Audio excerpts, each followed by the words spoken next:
Olá, começamos agora mais um Frente a Frente e hoje aqui comigo o professor Francisco Silvestre, ele que é gerontólogo, pós-graduado em gerontologia e fala sobre a realidade do segmento da terceira idade em Alagoas e o perfil, do gestor e dos legisladores que esse segmento pretende para Maceió em ano eleitoral. Pois bem, professor, é um prazer tê-lo aqui no Frente a Frente e comecemos justamente por essa condição que tem a terceira idade de ter tempo para avaliar melhor, não é, o componente político que nós estamos passando com as eleições municipais.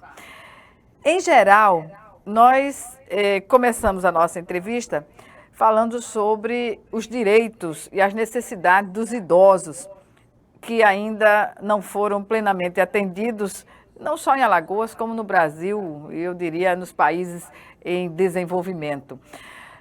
Passamos o Dia Internacional do Idoso, que foi o dia 1º de outubro, e nesse mês, o que é que nós podemos destacar das preocupações mais, digamos assim, mais presentes no dia a dia do idoso aqui em Alagoas?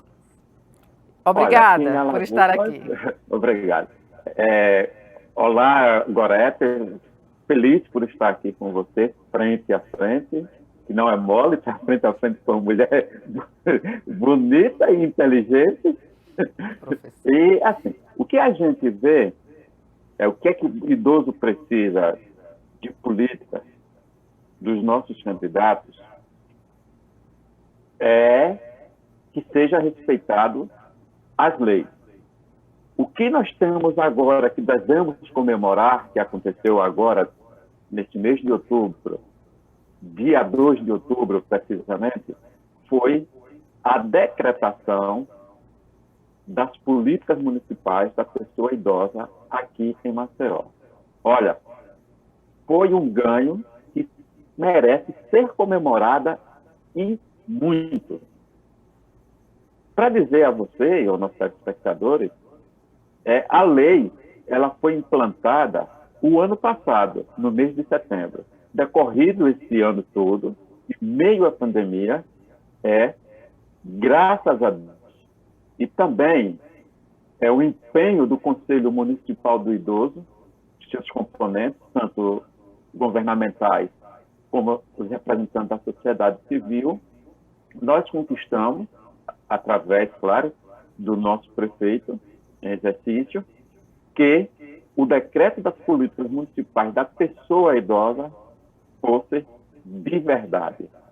E isso já se alastra há 17 anos, quando foi criado nosso conselho, aliás, 17 anos não, há mais de 25 anos, quando foi criado nosso Conselho Municipal da Pessoa Idosa, lá para 1996. Não é mole a gente esperar esse tempo todo e só agora que saiu, mas ainda saiu em tempo. O que significa, professor, por exemplo, estar à frente, como o senhor é um mobilizador, né, do segmento dos idosos, aqui seja presencial ou mesmo pela internet, presencialmente ou mesmo pela internet, há muitos avanços, claro, na política do idoso, mas o que é hoje que se coloca como uma prioridade para o segmento? Prioridade é que saia tudo do papel. Prioridade é que os nossos governantes tenham um olhar mais afetuoso, mais importa, vendo que a pessoa idosa, alagoana de Maceió, importa. Porque o que a gente fala é o seguinte, que a gente não vê nossos parlamentares ter um olhar zelador, um olhar cuidador, como se ele se fosse idoso. São 13% da população brasileira, né? Que hoje está... Isso. Tanto a brasileira, né, como a nossa, principalmente porque nós temos uma... Nós somos tidos como Maceió uma cidade que não é afetiva com a pessoa idosa dele. Que o Maceió não gosta da pessoa idosa pelas particularidades que o Conselho tem, que o Estatuto do Idoso tem, que a política nacional tem, e não chega a essa pessoa idosa satisfatoriamente. Por exemplo, nós recebemos o título, em 2018, da 136ª cidade pior para envelhecer, pelo Instituto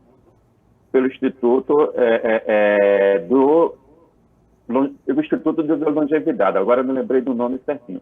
Instituto da Longevidade. Eles fizeram uma pesquisa e o Maceió foi classificado nessa posição. Infelizmente, e nós não temos conselho, nós não temos políticas públicas. Por que a gente receber esse título tão preocupante, tão pavoroso do Estado, um Estado rico em cultura, rico em arte, receber esse título, essa ordem? Aí nós ficamos preocupados, muito preocupados, tanto o Conselho quanto ativistas, quanto os militantes, e começamos a nos mobilizar para ver se revertia esse quadro, porque nós que estamos dentro não sentimos, mas os critérios que foram usados para fazer a avaliação das cidades melhores que tem no Brasil e das piores, nós pegamos até esse lugar terrível. Por exemplo, só agora nós estamos comemorando que nós temos a política municipal da pessoa idosa em Maceió. Aí eu recebo a notícia, eu leio, que Recife inaugurou o Hospital do Idoso no mesmo dia que nós, veja só, que nós recebemos a política municipal da pessoa idosa. Ou seja, a gente está engateando ainda, não é? Ainda. Professor, contradizendo justamente a realidade dos idosos, que é urgente, que urge por exemplo, o mapeamento da rede de proteção do idoso aqui, com serviços específicos, principalmente com assistência social. Esse seria um marco, professor? Olha, realmente, a gente está deslumbrante com o que pode acontecer, porque dentro da política municipal da pessoa idosa, eu estou falando só da política municipal da pessoa idosa, porque é o primeiro do Estado. Brasileira. Eu quero enfatizar isso para ser referência para os demais municípios que precisam dessa lei. O bom, como eu falo, é que os segmentos idosos fique omisso vamos dizer, omisso. Deixa eu explicar melhor. Eu quero só a omissão que eu estou dizendo. Omisso a não buscar esses direitos, que foi uma resolução do Conselho junto com algumas entidades representativas das pessoas idosas, aonde o município tem de gerar diversas atividades de políticas públicas para beneficiar a pessoa idosa do município. Infelizmente, nosso Estado ainda não tem nossa política municipal estadual da pessoa idosa. É preciso que nós tenhamos, está encaminhada, mas todo o processo, a gente sabe que o trâmite é muito complicado, e principalmente agora com a questão da Covid, mas nós vamos chegar lá também para o Estado ter nossa política estadual do idoso, com a nossa política municipal do idoso, junto com a política federal, ou seja, nacional do idoso, a gente ter bem força e Maceió, Alagoas, sair dessa posição desgastante. Professor, isso é um trabalho a ser desenvolvido na forma tripartite, né? Obedecendo aí as esferas em nível federal, estadual e municipais. Aí eu pergunto, divulgar, por exemplo, os direitos das pessoas idosas através de campanhas, eventos, palestras, isso, nesse momento, claro, pela via virtual, mas em situações normais, isso poderia acontecer com mais frequência, não? Na forma presencial? Olha, infelizmente, lamentavelmente, o dia do idoso só é lembrado só no dia 1º. Lamentavelmente, o Dia do Idoso, esse marco, que também a gente comemora não só o Dia da Pessoa Idosa, que é também nível nacional e internacional, mas também nós comemoramos o Estatuto do Idoso, o dia do lançamento do Estatuto do Idoso, que fez agora, dia 1º, 17 anos. Então, é preciso a gente provir as pessoas idosas dos seus direitos, de suas garantias, para ele ser empoderado e estar ajudando de uma forma bem mais potencialmente do que ele está agora. Porque nós temos, em Maceió, nós temos 150 mil idosos. Este número, professor, este número pode considerar também uma subnotificação, pode ser maior? Olha, quando dados do IBGE. Uhum. Algumas pessoas dizem que tem mobilidade, mas quando o IBGE faz isso, ele já bota, ele já pondera essas questões todas, tanto a subnotificação quanto a mobilidade.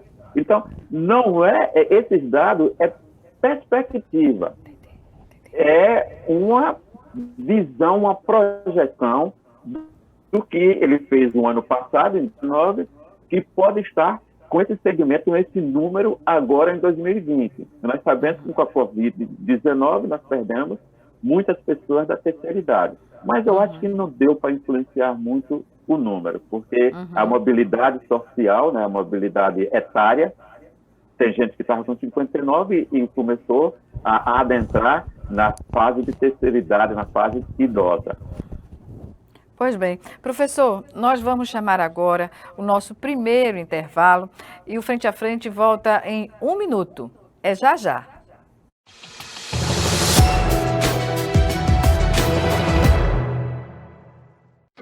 O MEC tem inovado muito na educação. Agora, existe um documento que assegura a igualdade na aprendizagem da educação básica.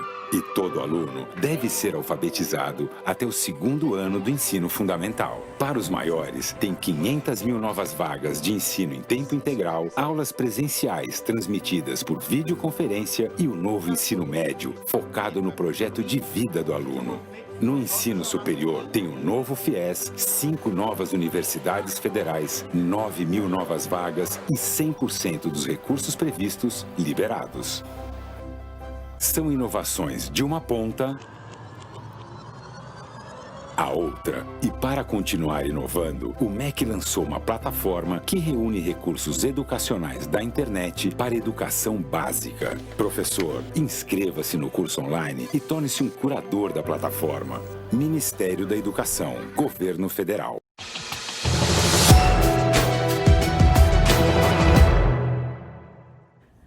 De volta com o Frente a Frente, que hoje recebe o professor Francisco Silvestre, ele que é gerontólogo e pós-graduado em gerontologia e nos fala sobre a realidade do segmento da terceira idade, dos idosos aqui em Alagoas, o perfil também do gestor e dos legisladores que o segmento pretende ver atuando por Maceió como resultado dessas eleições municipais.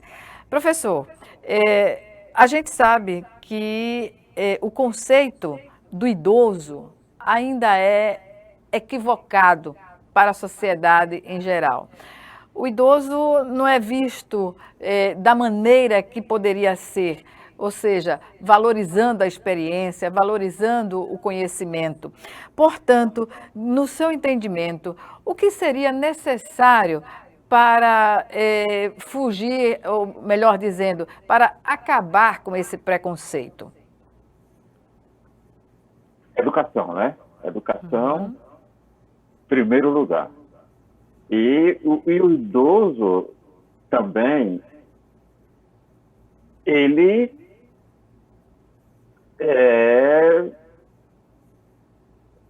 provocar autonomia, sua autonomia e sua independência. A gente sabe que a autonomia deriva de respeito, deriva de amor. E quando esse respeito não é aquela falta de respeito que a gente costuma contextualizar. É respeito em cima do seu cognitivo,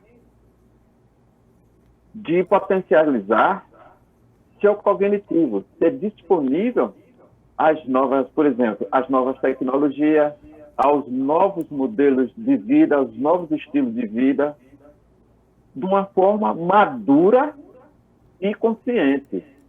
Mas isso, a gente tem forças também, nós temos forças também externas, que foge ao nosso controle, até como pessoa. A gente se envolve, a gente fica motivado, a gente fica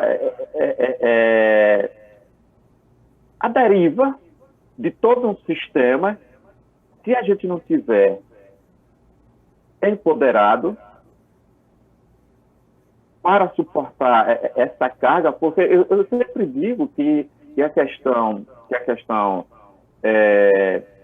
do preconceito, a questão do idaísmo, a questão do desleixo, a questão, outras questões que envolvem quanto à descaracterização da pessoa idosa, também tem de partir da pessoa idosa, também tem de partir do segmento. Por mais que nós não tenhamos visibilidade, mas também temos de descruzar os braços e também não lavar as mãos. É buscar nosso espaço como pessoas idosas, indiferente do que vem para a gente e como vem. Professor. É se posicionar como cidadão. Pois bem, antes de tudo, na condição do cidadão, perfeitamente.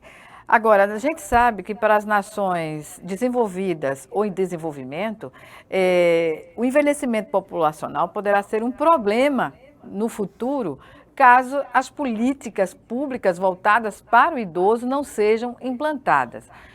Como o senhor avalia o poder de mobilização para sensibilizar os governos a adotarem as políticas na prática? Claro, a mobilidade do idoso é comprometida, mas temos aí as redes sociais, as plataformas digitais que facilitam e muito essa comunicação, não é verdade?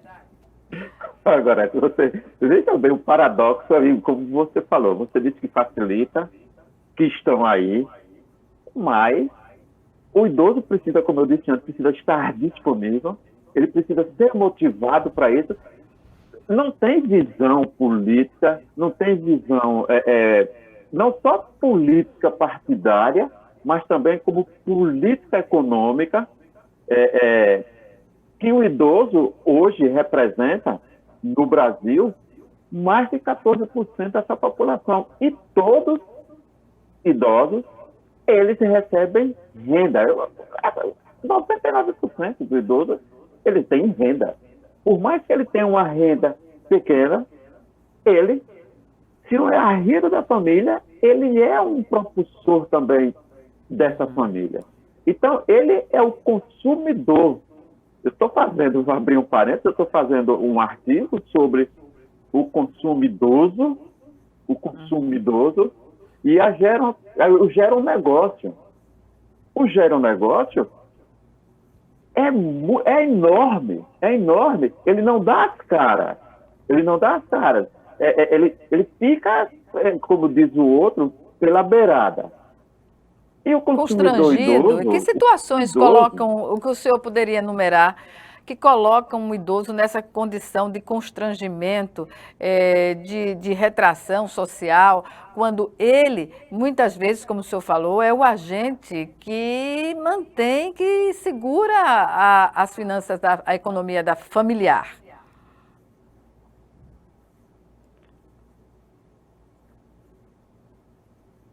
Eu vou voltar de novo à questão da autonomia e à questão da independência.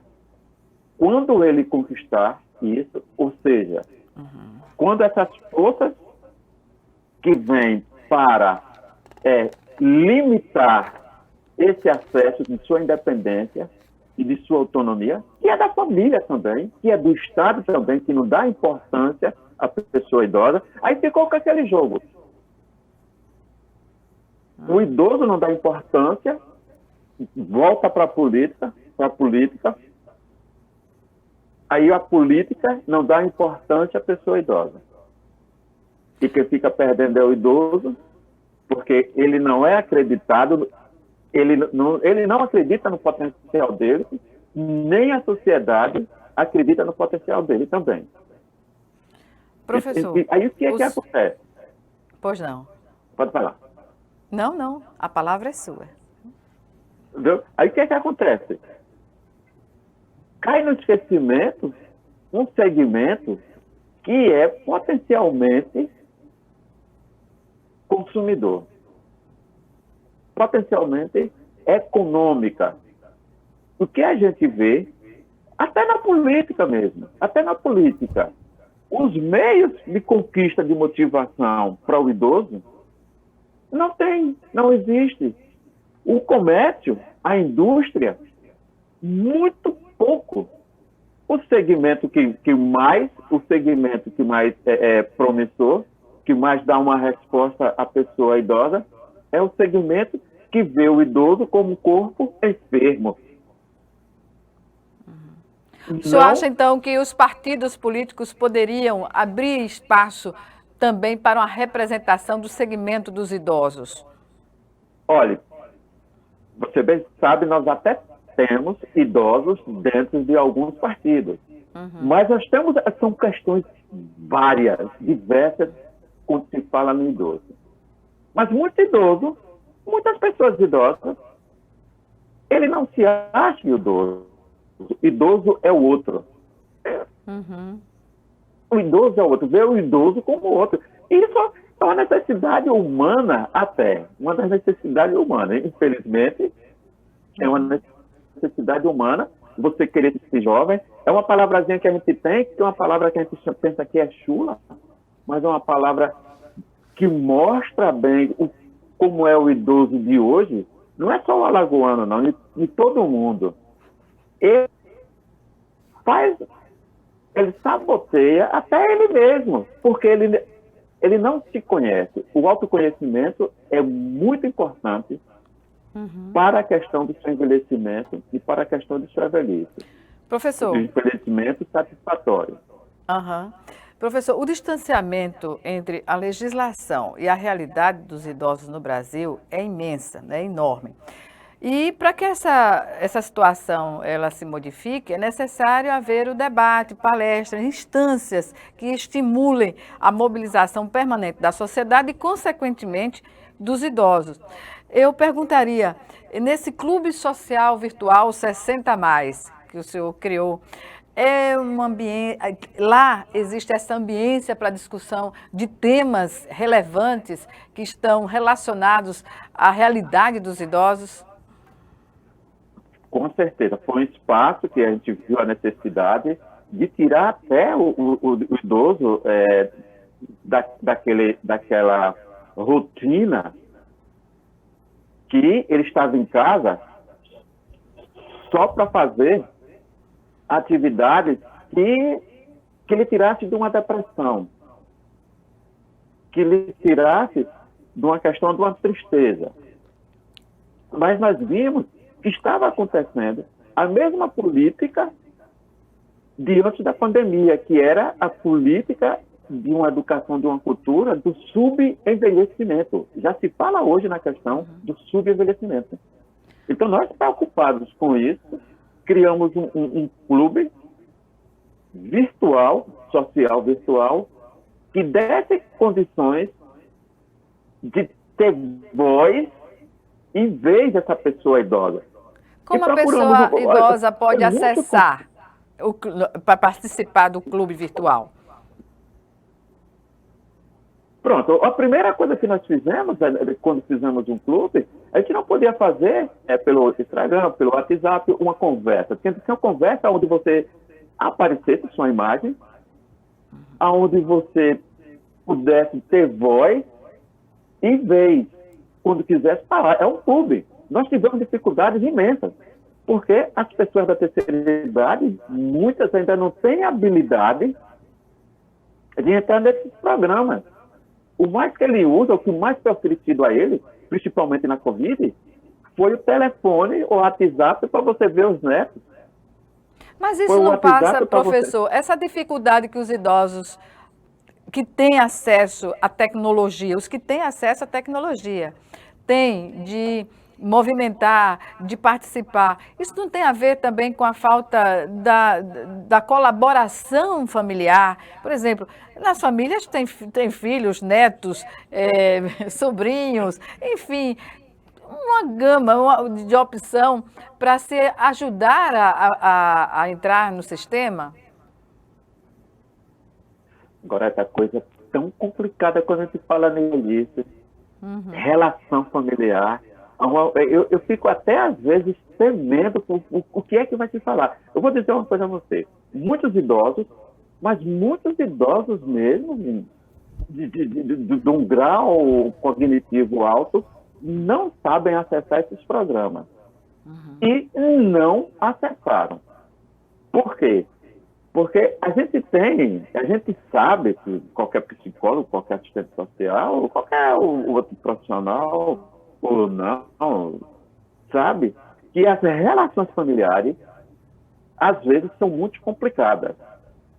E quando a intolerância, falou, principalmente, né, professor? Não... É isso que eu vou chegar.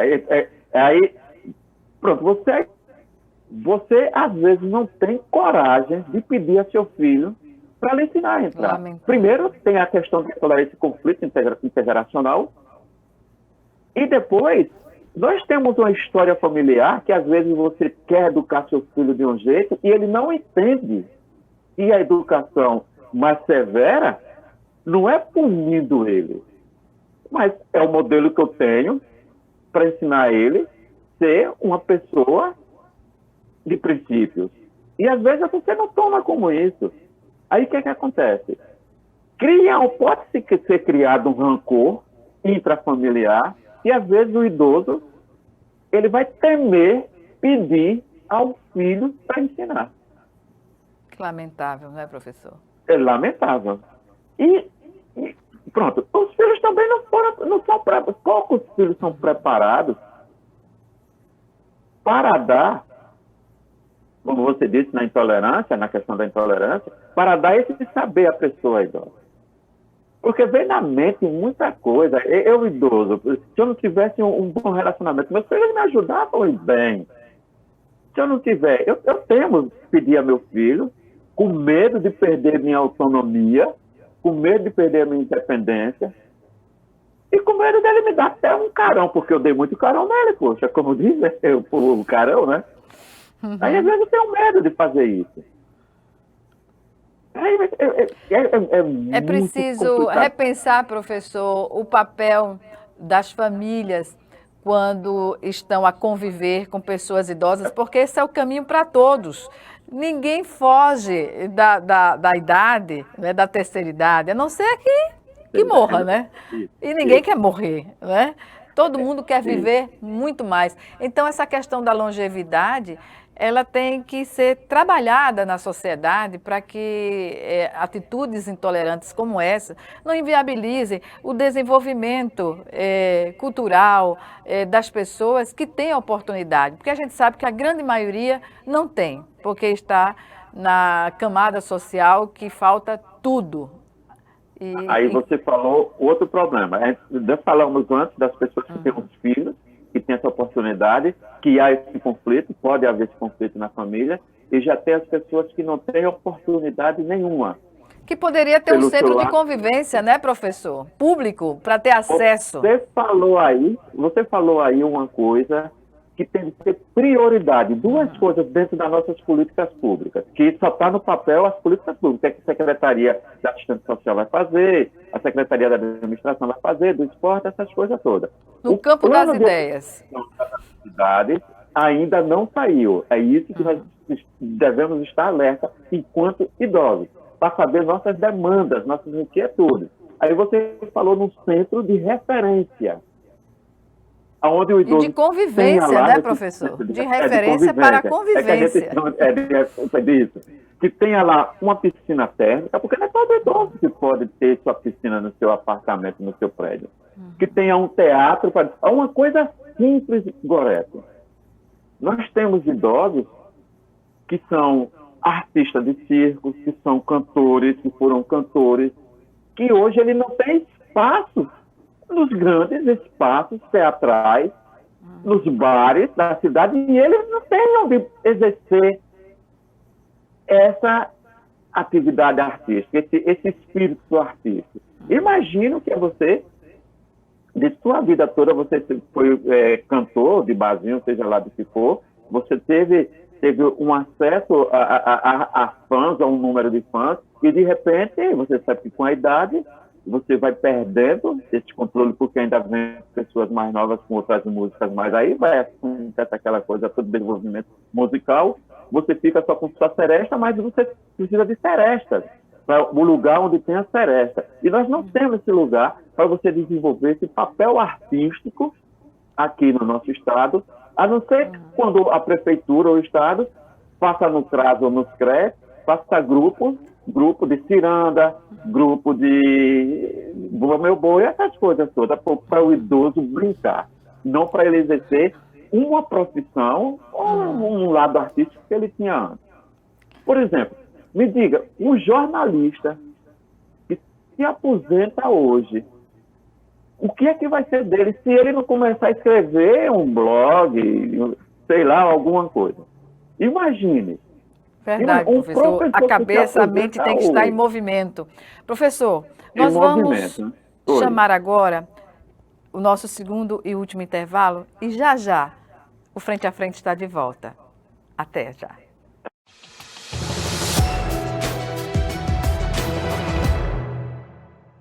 Doar sangue é seguro e não dói. O Hemocentro de Alagoas utiliza a mais alta tecnologia para fazer a coleta de sangue. Para doar sangue, é necessário ter mais de 18 anos, pesar mais de 50 quilos e apresentar um documento de identificação com foto. O doador não pode ter contraído doenças como a hepatite, sífilis, AIDS e doença de Chagas. Mais informações é só ligar 3315 2106. O Hemocentro de Alagoas precisa de você. Calma, Chico, vai devagar. Você anda nervoso. Nervoso por quê, amigo? Baixaria. O que você fez ontem? O que tá acontecendo? Batendo na mulher de novo. Mas eu te tomei todas, perdi a cabeça, Não tem fiquei esse nervoso. negócio, não tem esse negócio tomei todas. Aqui todo mundo toma e ninguém bate em mulher, só você. Bebida não é desculpa. Onde tem violência, perde a mulher que apanha, os filhos e você. Homem que é homem, não bate.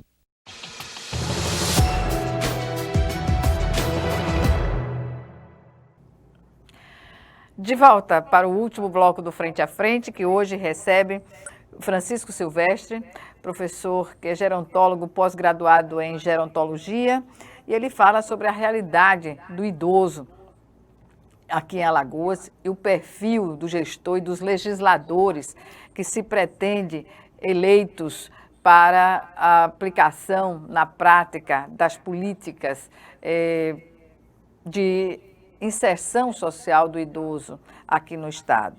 Professor, em relação justamente a essa visibilidade que é dada aos problemas dos idosos, que, como o senhor disse, de há muito estão aí batendo a porta esses problemas dos poderes públicos constituídos, qual é a esperança que o segmento tem de ver essas políticas na prática sendo exercitadas?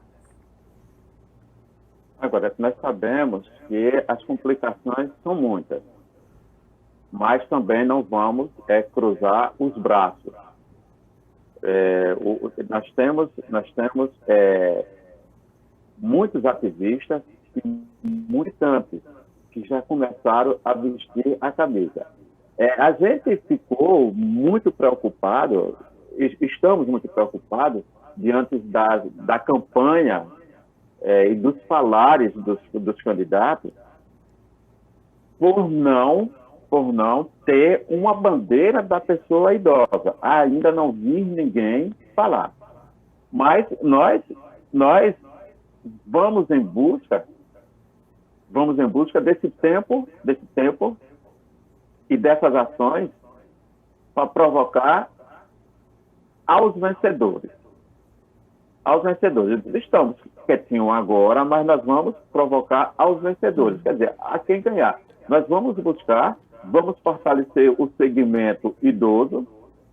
Eu digo nós temos muitos militantes, muitos ativistas, para a gente somar mesmo e buscar. Agora é uma questão de honra mesmo. Foi levantada uma bandeira, através, você sabe, dos programas virtuais que são mais fáceis. Já foi levantada uma bandeira diante. O pontapé foi essa política municipal da pessoa idosa. Professor, quando o senhor fala que o segmento está se organizando para cobrar dos legisladores eleitos e do novo prefeito da cidade, eu pergunto, esse projeto Câmara Sênior virtual, ele está aberto a esses debates, a construção dessa proposta de execução da política nacional e municipal? O espaço foi para isso. E graças a Deus, a gente pensa que as mulheres não se dedicam muito à política, mas para a gente foi o contrário. A primeira sessão que nós tivemos remota, o projeto se dá assim, uma sessão remota, onde são convidados vereadores simbólicos que vão mostrar propostas. E ter uma plateia também simbólica de pessoas assistindo, onde depois a gente faz depois de um debate. Assim foi feito. E, por incrível que pareça, surgiram novas lideranças de pessoas idosas. O que a gente sabe é que há uma transição, todo ano há uma transição etária de pessoas.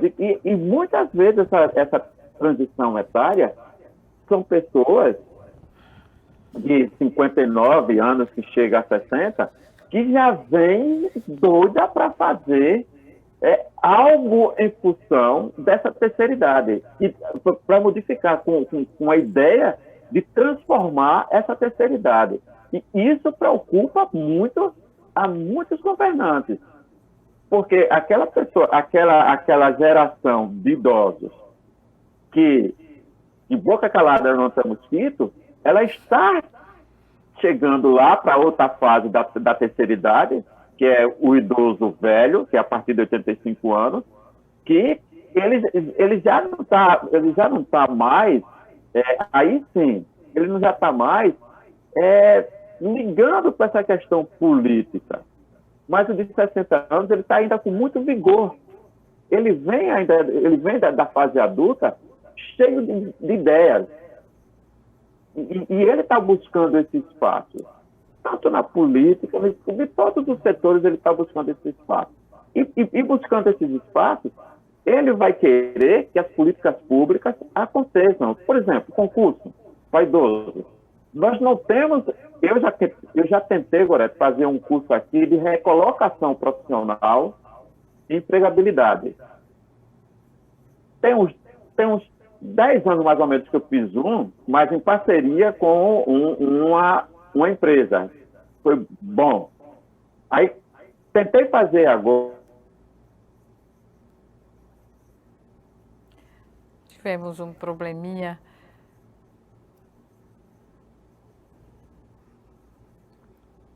Eu acho que a internet do professor Silvestre caiu. Nós vamos chamar o nosso intervalo para aguardar o retorno da conexão. A gente volta já já.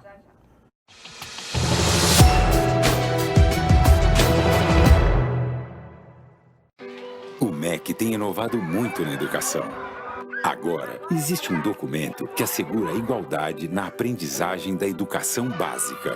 E todo aluno deve ser alfabetizado até o 2º ano do ensino fundamental. Para os maiores, tem 500 mil novas vagas de ensino em tempo integral, aulas presenciais transmitidas por videoconferência e o novo ensino médio, focado no projeto de vida do aluno. No ensino superior, tem um novo FIES, 5 novas universidades federais, 9 mil novas vagas e 100% dos recursos previstos liberados. São inovações de uma ponta à outra. E para continuar inovando, o MEC lançou uma plataforma que reúne recursos educacionais da internet para educação básica. Professor, inscreva-se no curso online e torne-se um curador da plataforma. Ministério da Educação, Governo Federal.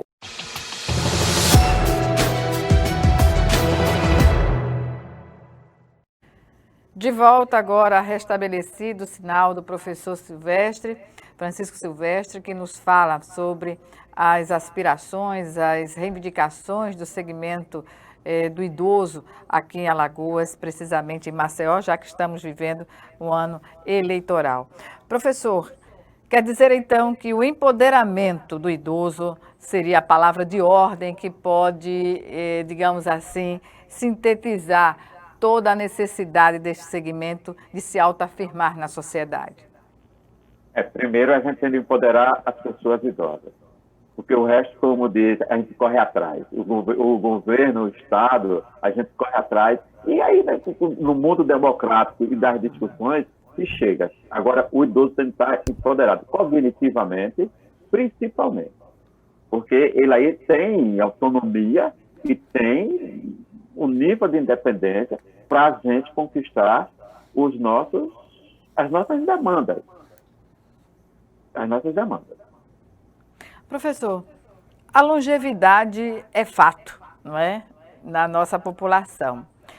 E o que o senhor entende como a necessidade vital para que os governos, os estados e municípios garantam essa longevidade da pessoa idosa, condições melhores de vida, a partir, inclusive, da educação familiar, de tolerância, de bons tratos, digamos assim? É uma questão de conquista que já vem se estendendo. Há 50 anos foi quando começou o idoso a viver mais através da força da medicina, através da força das novas tecnologias. E, como você diz, longeviver, ou seja, ter uma idade mais estendida, deixar de acontecer isso. Ninguém vai deixar de acontecer isso. E é preciso que, como a gente estava falando antes, que as políticas públicas sejam executadas, tanto a nível nacional, quanto a nível estadual, quanto a nível municipal. Isso nós não devemos abrir mão. Não tem como ter um longeviver satisfatório, um longeviver comunitário ou pessoal, sem as políticas públicas não serem executadas na prática. Porque é através dela que a gente pode ter um nível de satisfação, tanto para mim, como pessoa, quanto para a sociedade. Professor, aguardando o resultado da eleição, esse documento a ser levado à candidatura eleita para a Prefeitura de Maceió, vai e de que forma pretende-se levar essa reivindicação para a aplicação das políticas públicas ao idoso aqui no município de Maceió? Olha, a gente primeiro vai identificar o legislador que queira, que vai acontecer, que queira, porque nós temos legisladores que abraçam, timidamente, mas abraçam. Vamos identificar esses legisladores e vamos compor força com eles, força política, para chegar com o projeto ao nosso gestor. Eu não vejo uma outra saída a não ser um acompanhamento legislativo. Pode ser uma frente parlamentar também, né? Pois é. Junto com o nosso conselho, que também é uma força, e aí nós vamos para frente. Professor. Principalmente agora, depois da Covid. Tudo vai ter um retorno de algumas coisas, mas de outras a necessidade vai ser bem maior do que antes. Certamente. Professor, lamentavelmente eu tenho que informar que o nosso tempo chegou ao fim, a nossa entrevista, portanto, e ao senhor agora as considerações finais. Eu vou sair dessa parte política que nós já estávamos, que também é outra política de saúde, e pedir para os idosos conter a impulsividade e tomar conta do segmento. Nós estamos na faixa azul, que diz que é uma faixa de controle. Então, se é uma faixa de controle, vamos controlar nossa impulsividade.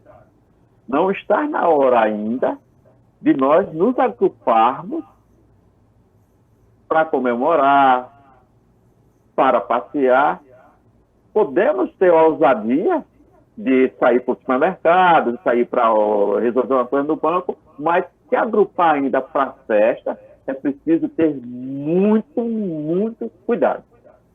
Perfeito. É a política que eu quero deixar para a pessoa em segmento idoso. Devemos ter cuidado. É só para dizer, para fechar, nós não podemos sair do campo de ser um grupo de risco a ser cometido para ser um grupo de risco e transmissor.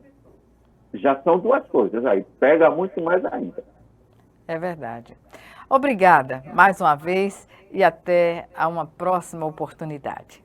Obrigado, digo eu. Muito obrigado. Obrigada a você também que nos assistiu e até o nosso próximo encontro.